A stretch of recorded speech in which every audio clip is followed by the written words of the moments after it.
Hello everyone. आज हम देखने वाले हैं पीएनसी का एक बहुत ही इंपॉर्टेंट प्रॉब्लम जो जेईई मेंस में आजकल बहुत क्वेश्चंस ऐसे पूछे जा रहे हैं।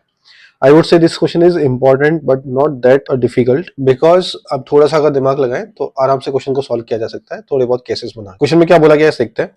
Number of ways in which the letters A B C D E, तो 5 लेटर हैं, can be place in the 8 boxes given below so that no row remains empty and at most 1 letter can be placed in a box. तो हमें करना क्या है, हमें हर एक रो में, तो रो कौन से हैं, जैसे ये वाला एक रो हो गया, एक ये रो हो गया, एक ये वाला रो हो गया, इन रोज में हमें क्या रखना है, लेटर्स को फिल करना है। अब जब लेटर्स को आप फिल करोगे तो आपको ध्यान रखना है कि एक लेटर एक बॉक्स में आएगा, तो ये वाला जो बॉक्स है उसमें एक लेटर आएगा, कम से कम एक लेटर तो हर एक रो में होना ही चाहिए, खाली नहीं रहना चाहिए। तो अगर कोई भी रो खाली रह गई तो हमारे लिए दिक्कत है, हर एक रो में कुछ ना कुछ फिल होना चाहिए। तो देखते हैं कैसे कैसे हम फिल कर सकते हैं। तो मेरे पास 5 लेटर है, तो एक काम करते हैं, केसेस बनाते हैं। जैसे हम क्या केस बना सकते हैं कि जो पहला रो है, इस रो में हम तीनों की तीनों फिल कर दें, ठीक है, और जो थर्ड रो है उसमें सिर्फ एक ही फिल करें और फोर्थ रो में भी सिर्फ एक ही फिल करें। तो टोटल 5 फिल हो गए और तीनों की तीनों रो भी फिल हो गई, कोई भी रो खाली नहीं रहेगी, कम से कम एक चीज तो गई हर एक रो में। या फिर हम क्या कर सकते हैं, पहले रो में एक भर दें, दूसरे में 3 और तीसरे में 1, तो भी 5 हो गए। क्या हम तीसरे वाले रो में 3 चीजें भर सकते हैं? नहीं, क्योंकि हमारे पास 2 ही बॉक्स है, तो 3 चीजें कैसे फिल करेंगे।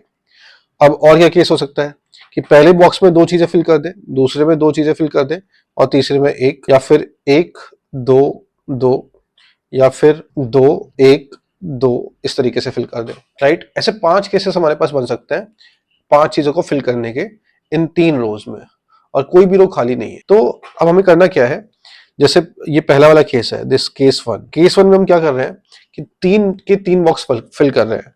तो इनको फिल करने का एक ही तरीका है, 3C3 is 1। फिर सेकेंड रो में, ये जो हमारी सेकेंड रो है ना, ये जो सेकेंड रो है उसमें से हमें एक बॉक्स चूज करना है जिसमें एक एलिमेंट आएगा, है ना। तो हम क्या करेंगे, 3C1 से एक एलिमेंट को एक बॉक्स में फिल कर देंगे।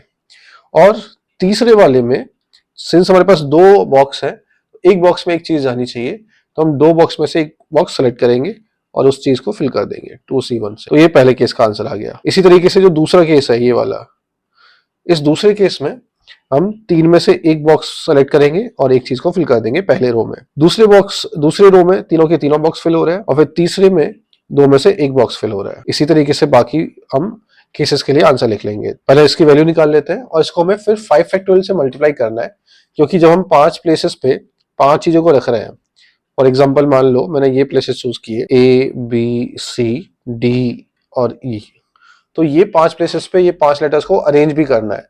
तो इसका जो आंसर आएगा उसको हमें किससे मल्टीप्लाई करना है, 5 फैक्टोरियल से, ठीक है। इसका आंसर देख लेते हैं।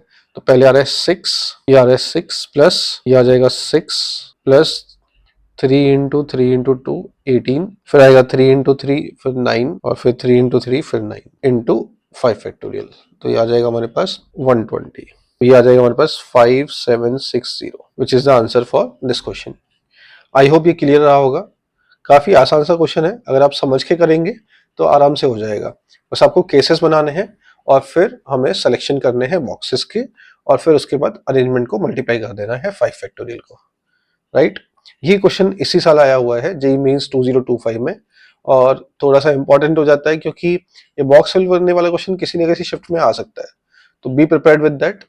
Thank you.